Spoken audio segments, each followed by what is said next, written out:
Children welcome to study drive. आज हम class 6 का चैप्टर 2 कंपोनेंट्स ऑफ फूड के बारे में पढ़ेंगे।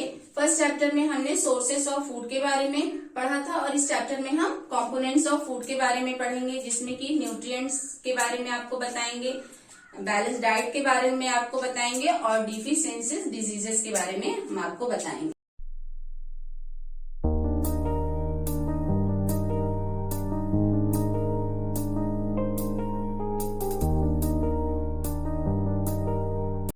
चिल्ड्रन, अब हम आपको what do different food item contains के बारे में बताएंगे।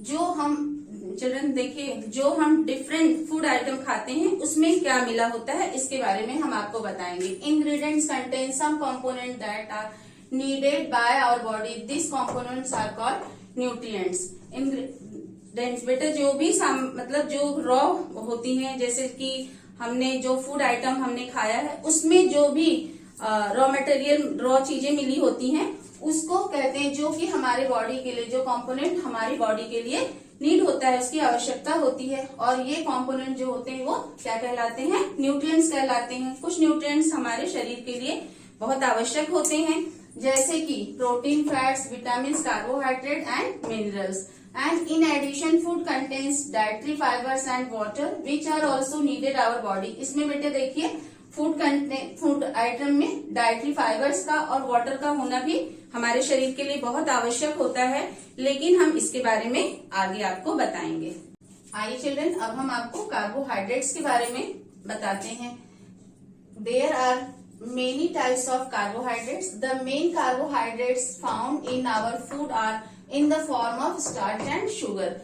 कार्बोहाइड्रेट्स बहुत प्रकार के पाए जाते हैं। जो मेन कार्बोहाइड्रेट्स हमारे फूड में होते हैं वो स्टार्च और शुगर के फॉर्म में पाए जाते हैं। अब हम आपको इसमें स्टार्च है कि या शुगर है कि नहीं बेटा, ये इसके लिए हम आपको एक ऑब्जर्व के बारे में बताएंगे कि जैसे देखिए बेटा कि कार्बोहाइड्रेट है उसमें कि नहीं है। इसके लिए हम एक टेस्ट करते हैं कि एक हम कोई भी इंग्रेडिएंट्स ले लेते हैं, जैसे कि कच्चा आलू हमने ले लिया।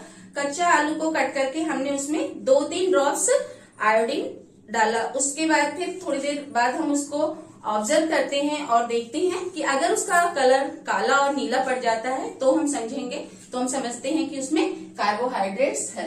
आइए चिल्ड्रन, अब हम फैट्स के बारे में आपको बताते हैं। तो किसी भी चीज में फैट्स है कि नहीं, ये कैसे पता चलेगा? देखिए बेटा, फैट्स मतलब अब हम जैसे फैट्स प्रूव करने के लिए हम एक ऑब्जर्व करते हैं।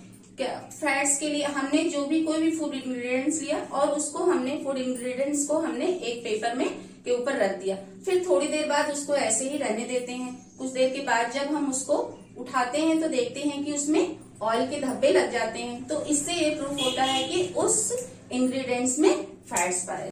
आइए चिल्ड्रन, अब हम आपको बताते हैं कि What do various nutrients do for our body? जो ये various nutrients हैं वो हमारे बॉडी में क्या काम करते हैं? जैसे कि देखिए बेटा, कार्बोहाइड्रेट्स है, कार्बोहाइड्रेट्स से हमें एनर्जी मिलती है।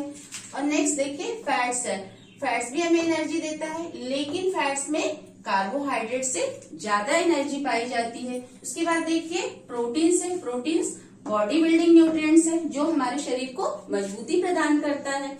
उसके बाद फिर है विटामिन। विटामिन में प्रोटेक्टिंग फ्रॉम डिजीजेस, ये हमें प्रोटेक्ट करता है। किससे प्रोटेक्ट करता है? डिजीजेस से, बीमारियों से हमें ये प्रोटेक्ट करता है। उसके बाद our body needs all types of vitamin, that is vitamin A, vitamin C, vitamin D etcetera for proper growth of body and the maintain good health. Our body needs all type, ये हमारी body को इन सारे vitamin की जरूरत होती है। जैसे कि देखिए विटामिन ए है, विटामिन सी, विटामिन डी, ये प्रॉपर ये जो विटामिन रहते हैं ये हमारे शरीर को क्या करता है कि प्रॉपर ग्रोथ करता है और हमारे शरीर को गुड हेल्थ प्रदान करता है।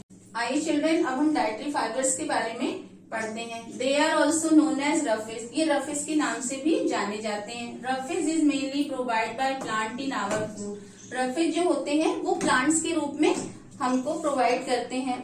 जैसे देखिए potatoes, pulses, fresh fruits and vegetables are main source of roughage. में पोटैटो ये मेन सोर्स, ये फूड के मेन सोर्स होते हैं। आइए चिल्ड्रन, अब हम आपको वाटर के बारे में बताते हैं। Water helps our body to absorb nutrients from food. It also helps in throwing out some waste from body as urine and sweat. Water हमारे शरीर में न्यूट्रिएंट्स को एब्जॉर्ब करता है और ये वेस्ट को इसी वाटर के रूप में बेटा हमारे शरीर के जो वेस्ट रहते हैं उसको भी वो बाहर निकालता है, जैसे कि यूरिन और स्वेट के रूप में। चिल्ड्रन, अब हम बैलेंस डाइट के बारे में पढ़ते हैं। The food we normally eat in our diet. जो भोजन हम नॉर्मली करते हैं, मतलब दिन में खाते हैं, उसे हम क्या कहते हैं? डाइट कहते हैं। The diet should also contain a good amount of roughage and water. Such a diet is called a balanced diet. Balanced diet में बेटा कि गुड अमाउंट में रफेज भी होना चाहिए, न्यूट्रिएंट्स भी। बैलेंस डाइट वो है जो गुड अमाउंट में रफेज होना चाहिए, वाटर होना चाहिए, न्यूट्रिएंट्स होना चाहिए, ये सारे फूड की मात्रा बराबर होनी चाहिए, इसे हम बैलेंस डाइट कहते हैं। आइए चिल्ड्रन, अब हम आपको डिफिशियंसी डिजीजेस के बारे में बताते हैं। Diseases that occur due to lack of nutrients over a long period is called deficiency diseases. जो हमारे शरीर में न्यूट्रिएंट्स की कमी के कारण जैसे कोई बीमारी बहुत लंबे समय तक रहती है, ठीक नहीं होती है बेटा, तो हमारे शरीर में कुछ पोषक तत्वों की कमी के कारण ही तो ये हमें बीमारी का सामना करना पड़ता है, उसी को हम डिफिशियंसी डिजीजेस कहते हैं।